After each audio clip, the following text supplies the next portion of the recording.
Well, hey there, friends. My name is Beth Cannon, and I am an early education business and leadership strategist. And what that means is that I am in the face and in the space of early education leaders and teams all the time, all day, every day. And I love you guys. You are my people. You've been my people for a long time. I've been in this industry going on 24 years now, and I have such a heart for what we do. And in the last few years, as things have just been even crazier, my heart has grown even bigger because I realize the challenges that we face every single day. And our jobs were never easy, and they've become harder, and it doesn't look like it's going to get any easier. And so here we are in this space trying to live well, do well, love kids well, serve our families well, but yet oftentimes conflict rages inside of centers. And so what I want to talk to you about in this workshop, and I'm so glad that you've chosen it, and I'm so glad that you're here, is how to go from being reactive to receptive, how to create positive outcomes from crucial conversations. So we're going to break down what is a crucial conversation, how do we get to the other side when our hearts are anchored in the truth that we would really like to have unity inside of our little preschool community. And so being reactive to receptive. So think of being proactive in the way that we're going to choose to respond, and to be a little easier to receive information that someone may need to bring to us, or be able to give information that might be difficult to give, because right conversations are two ways. They work both ways. So my goal today is to help you get to that space to where you get the courage to have that conversation, but that you have the heart to have a positive outcome from having that crucial conversation. So if I am new to you, what I do, how I help early education leaders, I do keynote and conference speaking, which is what I'm doing now. I do team building intensives inside of schools, and then I also do digital courses. So that is what I do. But what I want to talk to you about is, what did you do when you were a child and you had a fit? How did you get your way? Usually it's one or two ways. You either won, you were whiny, you were pouty, you were withdrawn, or you would scream and bawl and have a fit and a temper tantrum, and you would act out, right? Usually we were one of two ways. And if you don't know or remember how you acted as a child, I mean, most of us can remember back to how we reacted. Ask the people in your life who knew you then, and they'll be very willing to tell you how you acted as a child. But so often, even though now we're grown-ups and we know to act right, we go back, we revert to who we were as a child when it comes to conflict. I've been married almost 27 years to my husband. I was the one who would scream and act out and have a temper tantrum, and he was the one that would whine, pout, and withdraw. And guess what? When we get into conflict, we still do that. So not that no way is right and no way is wrong, but we learn as we get older how to deal with these things. And so I want you to think about a conversation that you are thinking that you need to have at work, or maybe a conversation that you've had in the past. So any kind of conflict, whether you're a leader and you want to have that conversation with your employees, or if you're an employer, maybe to your leader, or teacher to teacher, just think about the challenging situations at work that sometimes you feel like might get better if you could just talk it out, right? Because this is what Joseph Grennan said to us. If we don't talk it out, we're going to act it out. Now, about 10 years ago, my friend Holly Elisa Bruno did a study at NACI.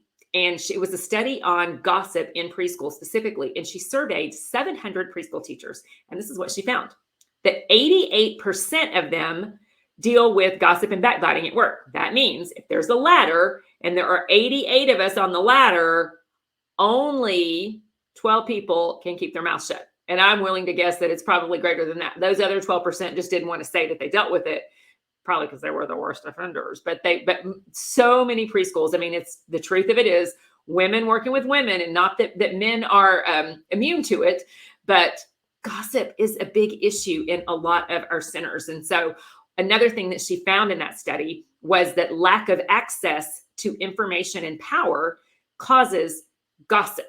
And so sometimes what's in our heart or in our head comes out of our mouth, and it's a few things. Maybe it's just someone really made us angry and we want to talk about it. Or maybe you got a juicy bit of information and you just want to spill the tea. Because truly our bodies release endorphins when we gossip. It's a scientific fact that there is some chemical response in our body that makes it fun to gossip.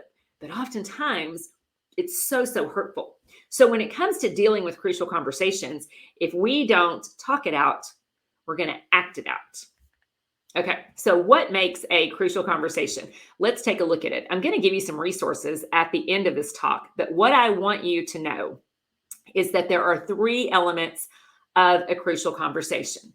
The first is opposing views, the second is high stakes, and the third is strong emotions. Now, if you're a note taker, and I hope that you're a note taker, maybe jot some of these things down. And I want you to think about that person that you kind of feel like you are pit against, just a little bit. Like if you're in a rink, you're on one side, they're on the other side, and you just don't see things the same way. You certainly don't see things eye to eye. Now, if you are living on this planet, chances are you have opposing views with someone that you work, maybe even live with. But I mean, our country is very divided. We have half that go this way. Sometimes it'll lean a little bit that way, or sometimes it'll lean a little bit that way. The other half goes that way. I mean, it just is what it is. We are very divided, whether it's politics or religion there's a ton of things for us to be divided about in the world right now. And so stakes are high when there are opposing views. Obviously, one of the most pressing opposing views now is how are people processing, dealing with COVID, dealing with the vaccinations, dealing with the quarantines. I mean, there's so much information, and there's different information. And so people are processing different information. And so I'm finding that this is a big conflict right now in our schools. And so having that crucial conversation, when you look at the world very, very differently, can cause conflict. And another thing is when the stakes are high. So early education leaders, let me talk to you. And if you're not necessarily, let me preface this, teachers are leaders. Everyone watching this, you're a teacher, whether you're a leader, owner, you are a leader. But I mean, in the building, when you think in terms of what your job duties and your job titles are, I want to talk to a minute for owners, directors, administrators, okay? People who are in the office and not in a classroom. That study that I told you about that Holly Elisa did, it also found that 80% of early childhood leaders are conflict avoidant, meaning that you got 88% of your staff that has the potential to implode, and 80% of us, me included, are conflict avoidant. We don't like it. We're afraid of it. And what do we fear? Right now, I can tell you that we fear you all quitting. We fear losing staff. We fear having crucial conversations because we think if we address this, that person is going to quit. And I need that person, and I can't afford for that person to quit. So therefore, I'm going to choose to not hold someone accountable because I don't want them to quit. And my friends, we can't walk in that kind of fear. We can't lead from that kind of fear. The stakes are high because we know, how hard it is to find new teachers right now. We know how hard it is in the workforce right now. And we think, okay, well, at least this person has a background check. I know them. I know they're good with kids, but there are these issues.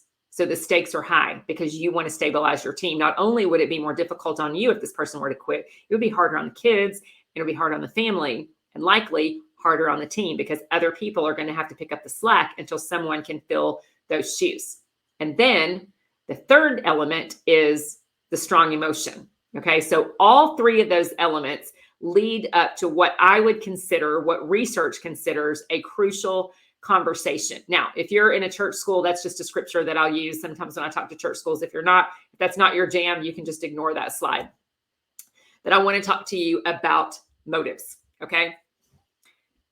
You're driving in the car, and in your mind, you are having this conversation. And of course, you're always the hero of your own conversation that you're having with yourself, right? You always win. You always make that person feel bad about what they did or what they said, but generally doesn't always play out that way. But, think about that conversation. You're brushing your teeth, you're home in the morning, and you're thinking about, like, today is the day I'm going to tell him or her this, whatever it is, the conversation that you want to have. But I want you to think about for a minute, examine your heart, and think about your motives. Think of that crucial conversation that you think would be important for you to have at work. Now think about the emotions that come up and what would be your motives. So think of this. When you're having a crucial conversation, are you going into it with any of these 5? Okay, so think about this. Any of these 5. Do you want to go into it to be right, to be smart, to blame, shame, or play head games? Oftentimes, especially if we're coming from a place of hurt, if we feel hurt, betrayed, dishonored, we're not happy, right? And so we think, or we know, maybe you are right, and you want to prove that you're right. You want to prove that your way is the way. You want to prove that you are smarter. You want to blame them for causing pain or causing issues or trauma on the team and affecting the team morale. Sometimes you just want to shame people for the way that they acted, and shame them for the way that the impact of their actions affected others. Or sometimes it's just to play head games.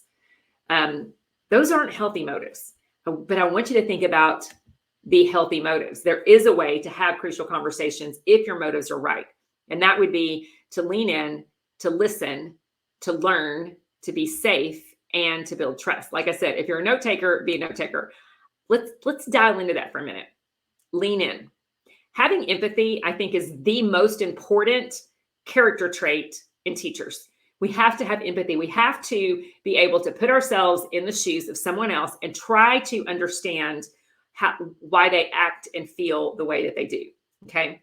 So when you're having this crucial conversation, it's not just a one-sided dialogue like you have with yourself brushing your teeth or driving your car. You lean in and you listen. You listen for understanding. You want to check for understanding to make sure that you process the situation right, to make sure that you heard what you thought you heard, to make sure you understood what you thought you understood, and then learn from it. Let me tell you, if you think that you can't learn from people, even learn from people that you're managing. So if you're a leader, if you're in the office and you're managing a team, don't ever think that you can't learn from your team. I learn from my team all the time. And I've been doing this a long time, almost 24 years. In fact, my daughter, who is almost 24, who started work, I started this business when she was born, is now working for me as one of my directors. I'm learning from her. She's amazing. She is Gen Z. And let me tell you, if you are not Gen Z, and Gen Z, you guys are the 18 to like 25, 26-year-olds right now. If you have Gen Z in your space, and you likely do, they have very different ideas. Listen, lean in, learn. Yes, even if you're a boomer or a Gen Xer like me, or even a millennial, you can learn from that younger generation. Every generation can learn from each other. So don't think because you're older that you can't learn, and don't think because you're younger, even if you think you know, that you couldn't humble yourself and maybe learn from people who have walked before you and who have walked in your shoes. So I want us to be generational fluid, right? Be fluid in your thought process, and be fluid in what you feel like you can accept and that you can learn. Because when you think that you can learn from each other, it puts you in a position of humility to be able to receive that. And that, my friends, is what connects us to other people. So learn, and then be safe. Don't be that person who is going to growl or come at them or be short or be flippant.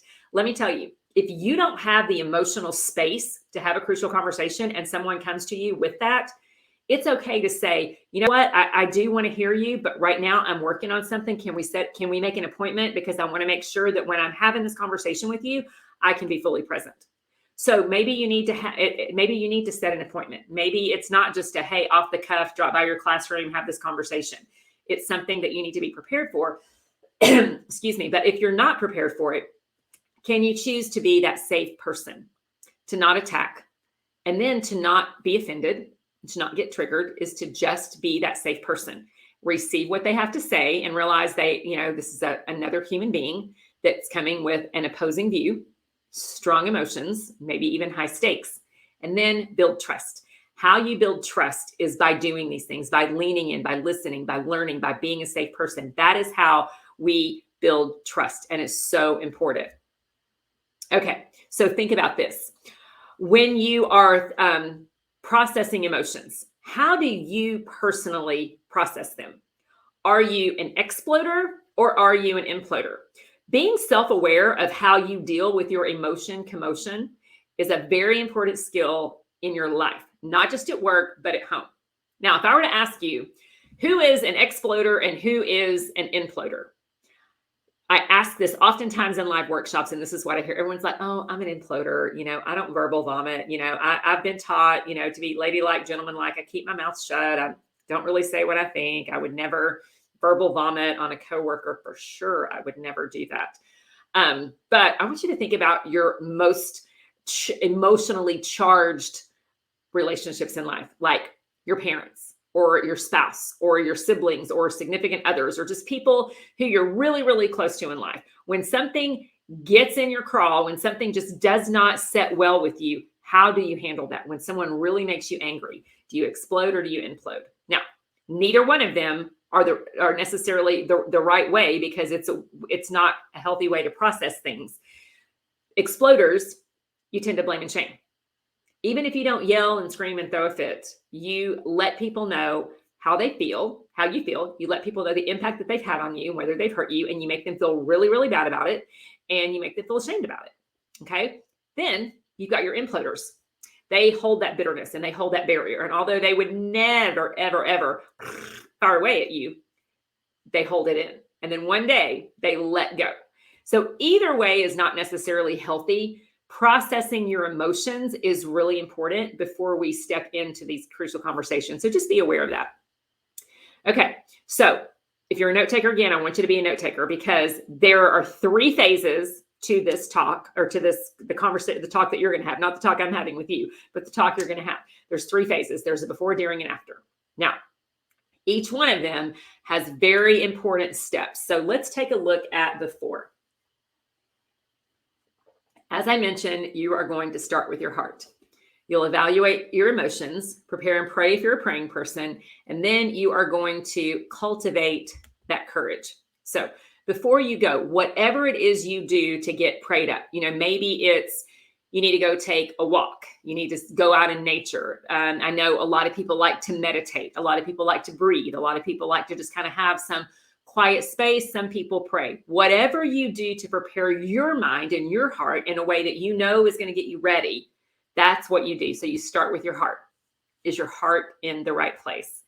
And then evaluate your emotions, because sometimes your emotional energy is not okay. And when your emotional energy is not okay, it's probably not a really great time to step into this conversation with this person, because you might be emotionally charged. And when you're just really hyped up, it's hard to hide that. So evaluate where you are.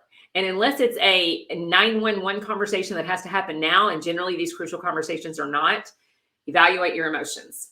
And then prepare for it. How do you get your heart and your mind ready going into something? And then cultivate courage, right? Don't be afraid. So many times when the stakes are high, we walk in fear. We walk in fear of this person abandoning us, of this person leaving us, of this person turning on us.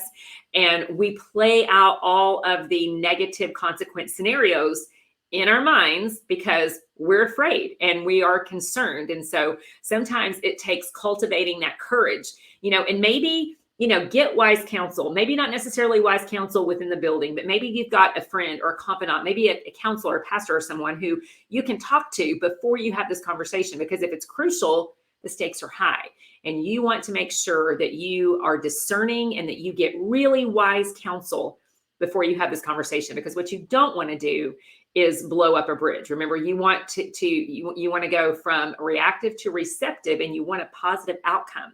So think about the outcome that you want to have, right? Okay, next, it's during the conversation. So during the conversation, what do? You've got to separate fact from fiction. You've got to lean in and listen. You're going to engage with empathy, and you're going to weigh your words. So let's break that down. Separate fact from fiction. When you're going into a crucial conversation, you may have feelings because something you have heard or something you have perceived. My friends, I want you to hear my heart. If you're multitasking, come back. Be careful to not assign motives to people based on your perception of who you think they are. Say that again. Be careful not to assign motives to people based on your perception of who you think they are. So you've got to separate the fact from the fiction. And we're going to walk through a couple of different scenarios and how that might play out, and give you some ideas of maybe how to have these crucial conversations. But separate the fact from the fiction. Your feelings are not facts. And it's so hard sometimes in an emotionally charged situation. So remember, your feelings are not facts. Your feelings are indicators of how you're processing information. Okay. Then you're going to want to engage with empathy. You heard me say earlier, empathy is one of the most important skills among educators. You've got to be able to feel. So Even if you don't super love the person you're having a conversation with, you've got to put yourself in their shoes because they're humans with feelings and with thoughts. And so you want to engage with empathy and try to find that common ground of understanding. And then you want to weigh your words. I remember way back in junior high, I had I was like a camp counselor that did this conversation, little chat with all the girls. And I think there was I'm sure there was a gossip issue going on with junior high girls. Imagine that. But her analogy was to take a tube of toothpaste and to squeeze out the toothpaste and say, okay, now your project is to put the toothpaste back in the tube. Well, of course, the toothpaste does not go back in the tube because it's toothpaste. And once it goes out, it does not go back in. And so her point was, this is an analogy for your words. Once you squeeze those words out of your mouth, they do not go back in. So your words are like toothpaste coming out of the toothpaste tube. So weigh your words. Don't say words that you're going to regret in an emotionally charged situation because you cannot take those words back. Okay. Next, we're going to talk about what do you do after the conversation. So you've had it. What do you do?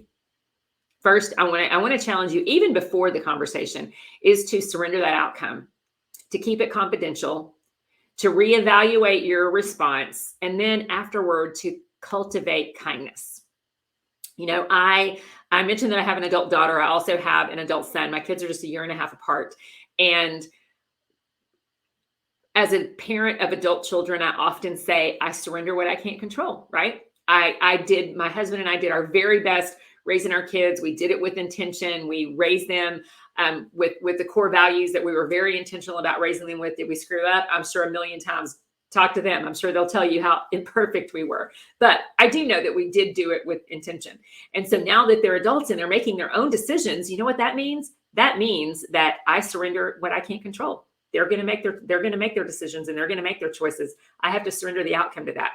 When you're walking into a hard conversation, you have to surrender the outcome of that. And then this is really important. Keep it confidential. Your conversation with a coworker is not everyone else's business, because when people see the conversation happen, as they might, all the tea, they're like, as soon as you walk back in, they're like, spill the tea. It's going to be like the Boston Tea Party, right? Everyone's wanting you to spill all the tea, tell them what happened, paint yourself as the hero of the story. It's not what this is about. This is about gaining unity for an outcome. Okay, having a positive outcome from your crucial conversation. So keep it confidential. Resist the urge to tell everyone what happened, to tell everyone the outcome, because you know what? Whatever you're going to say is going to be your perception from your point of view, and that's not fair to that other person. Okay, and then you're going to reevaluate your response after the conversation. Think to yourself, did that go well? What worked well? What didn't work well? If I am confronted with having this conversation again, would I do it differently? Or, was I ashamed of the way that I acted, or what was that acceptable? Like, did I approve of that? Like, if the person I respected most in the world was sitting in a chair watching this conversation happen, would I be assured or ashamed?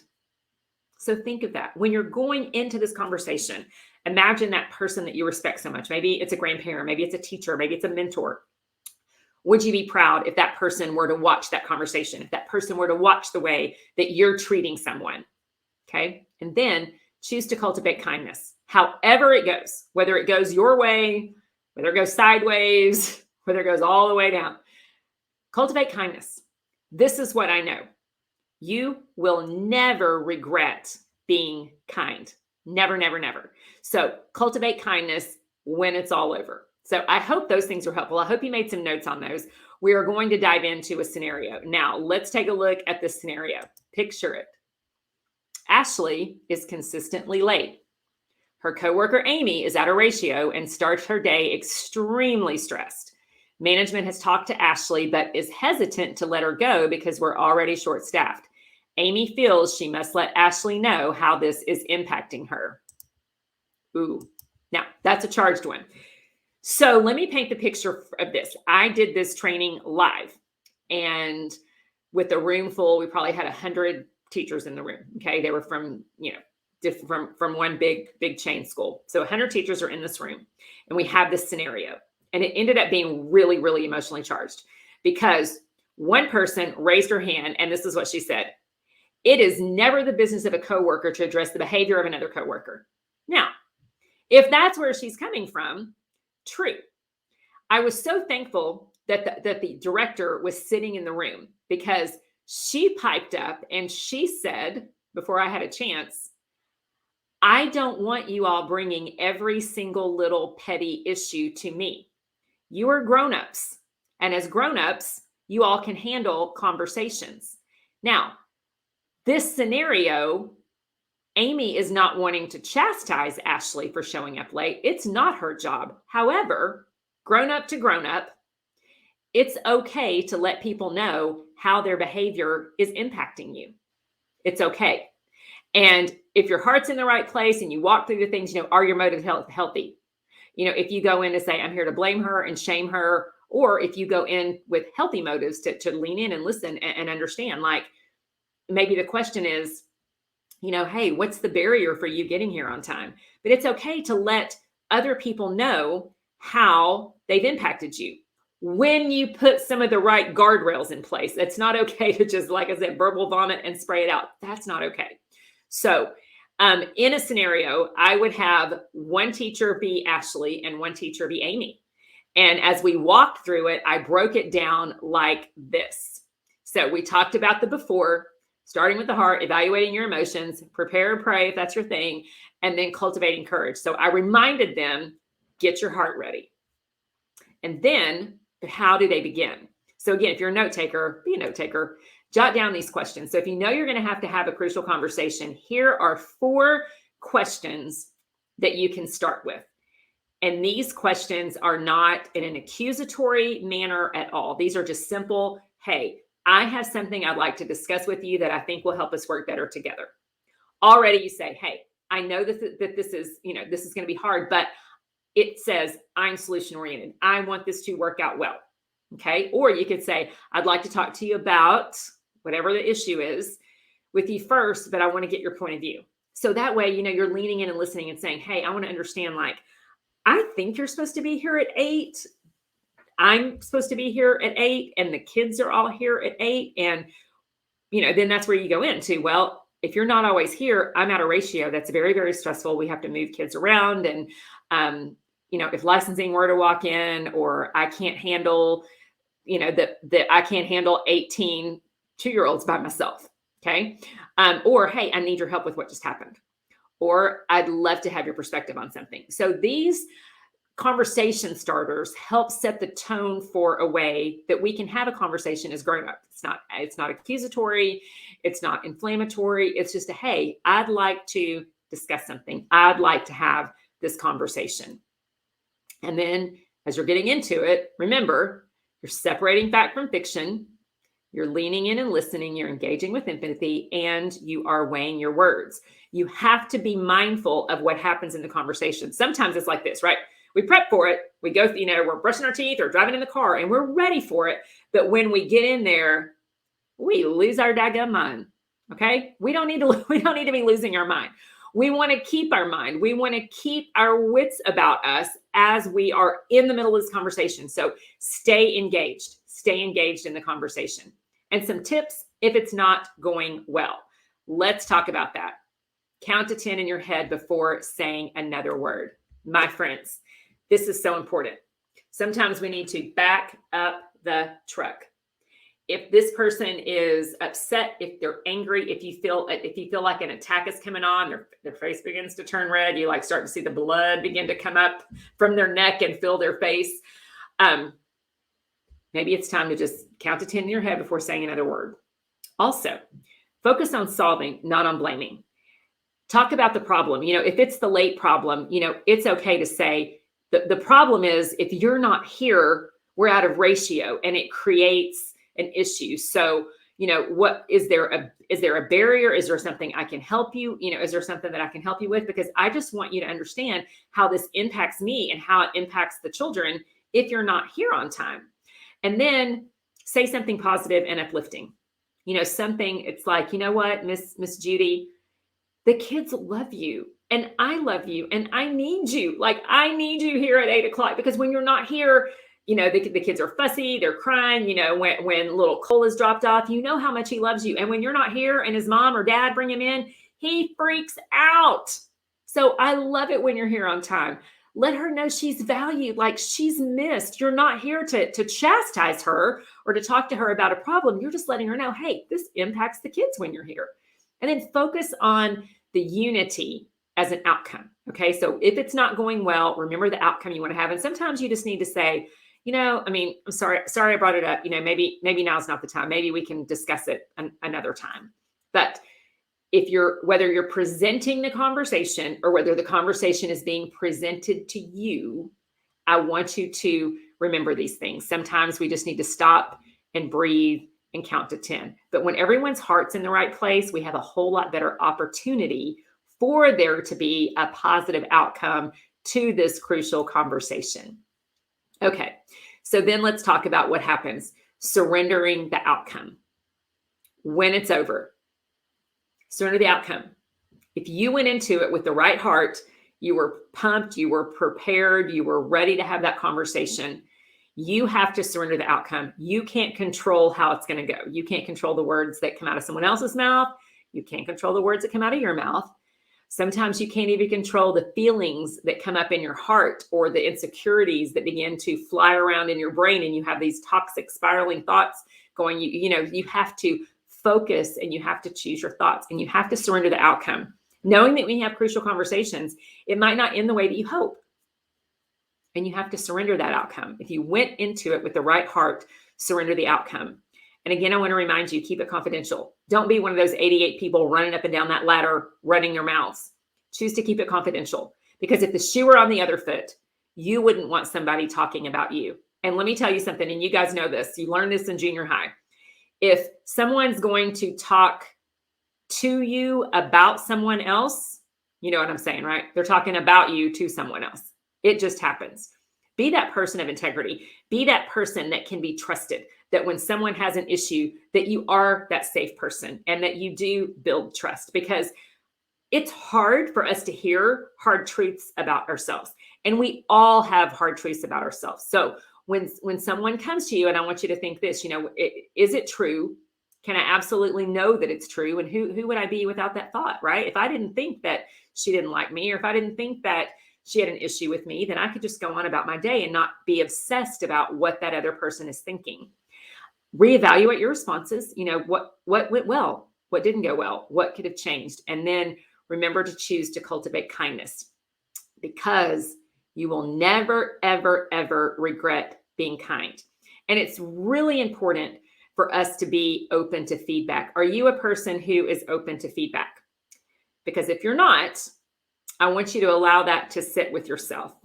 We are all in a season to where we can learn and where we can grow from it. I think one of the things that COVID did to us when it hit a few years back is it forced us all out of a comfort zone. 0 people in the world had the opportunity to stay where they were. Everyone had to get out of their comfort zone. They had to do things they didn't want to do. They had to be places or not be places where they did not want to be. So we all had to change, and it was global, right? So now after, we're reeling on the end of it. I hope we're reeling on the end of it, but as we're moving toward the end of it, we're learning to live with it a little bit more. And we're starting to look around and say, I did that thing. And what we're experiencing now is something called, what I would call, coping fatigue. Okay. Coping fatigue. I want to talk to you about coping fatigue for just a minute, because when you're in the midst of these conversations and they're hard and emotions are crazy, I want to talk to you about your coping fatigue. That means you're tired of dealing with crap, for lack of a better word. It's been a really long season, and it seems like every single day that you walk into work, something else is going to go wrong. Something else is going to happen. And before, you were like, okay, we can deal with this. We can cope with this. We know what to do. We know how to do it. We know what our protocols are. But we're in a season to where we're just exhausted from the coping. And it may let up, but my friends, it may not. And we know that we are refined by the fire. If you know about the analogy of silver and what a silversmith will do when they're trying to get the impurities out of silver is they'll put it under, they call it a refiner's fire. And then as the silver is heated up, the impurities from the metal are going to rise. And as the impurities from the metals begin to rise, they scrape off the top layer, which is called dross. Like dross is just the junk. And so then they see a clear image. And so they continue to heat up the metal and heat up the metal until finally all of the dross comes to the top and it can be scraped off. And now, you have this pure metal. And sometimes that's what our heart's like, right? Like we keep getting refined and we keep getting refined. And then we go through this next hard thing. And you know what? You get stronger. Strength training is another analogy, right? When you maybe go to the gym and you want to lift weights, it's hard at first and you feel weak. But then as you do, you grow stronger, you get a little more buff, you maybe begin to see a little more definition in your muscles. You're getting stronger. You're feeling stronger. And so you are building muscle. And even though I know it may seem like you're in a feeling of just being tired and your give a dang is busted, it's not working anymore, I want you to remember that you can go on and you can choose unity. So let's talk about what it looks like to choose unity.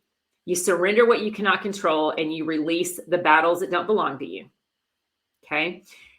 Release the battles that don't belong to you. Release the battles that don't belong to you. Release the battles that don't belong to you. Sometimes things are there for you to fight and sometimes they're just not. And so if you're thinking about having a conversation, I want you to really think through, is this my battle? Is this a fight that I want to fight? Is this a war that I want to war? My first teaching job was a junior high teaching job. I mean, y'all, when I say, if you've read the book Dante's Inferno and all the levels of hell, teaching junior high sometimes is a whole nother layer of hell, right? They don't like anybody. They don't like each other. They don't like themselves. They don't like their teachers. They don't like their parents. They don't like anybody. And that was my very first teaching job out of college. And I had a kid that was like just super, super sassy, smart kid. I mean, he's probably CEO of a company right now, but he was super sassy. And he would get some points taken off for his behavior.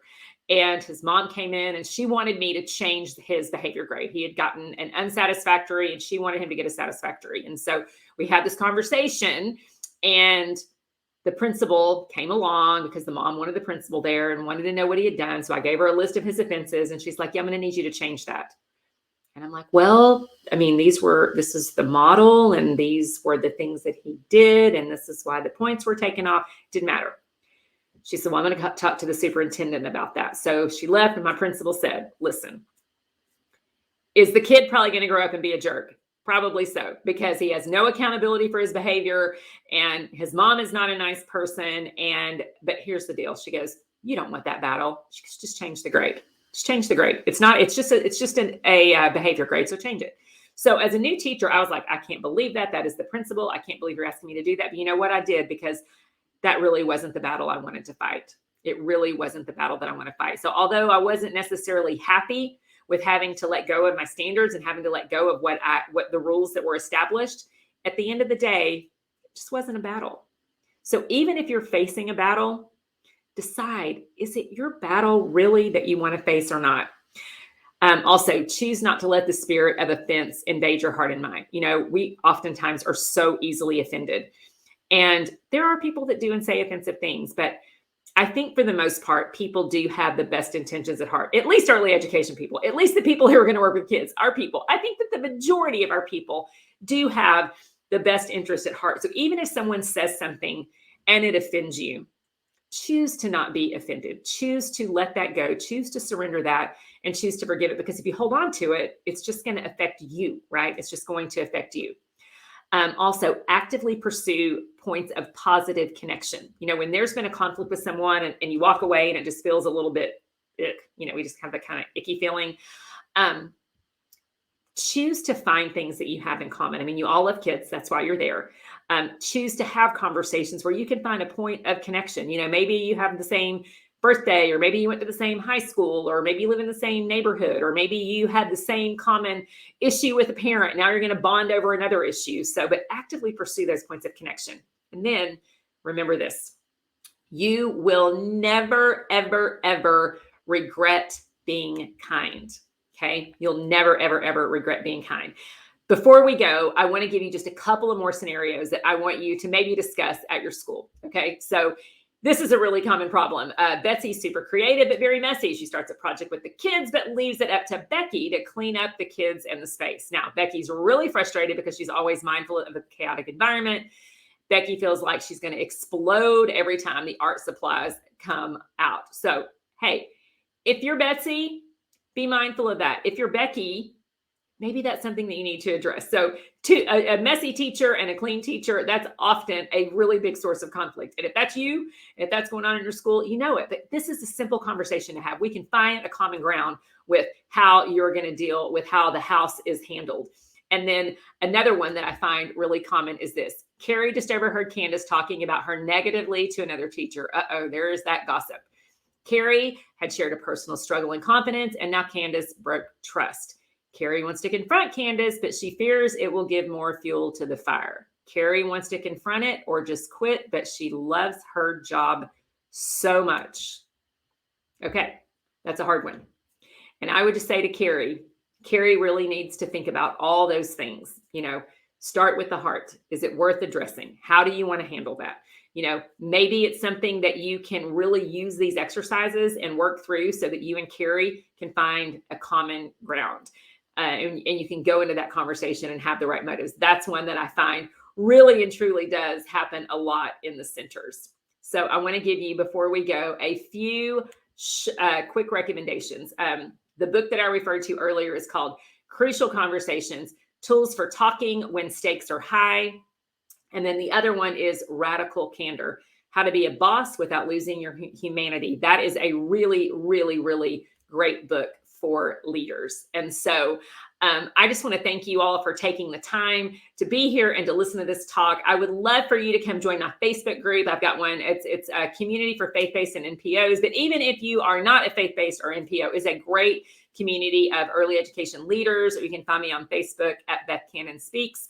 I'm also on LinkedIn. So if there's any way that I can help you and serve you, I would love to be able to do that. I love our early education community, and it has just been an absolute honor. So if you made it to the end, kudos. Thank you for listening. And I hope you got great value out of today's talk. Thank you. And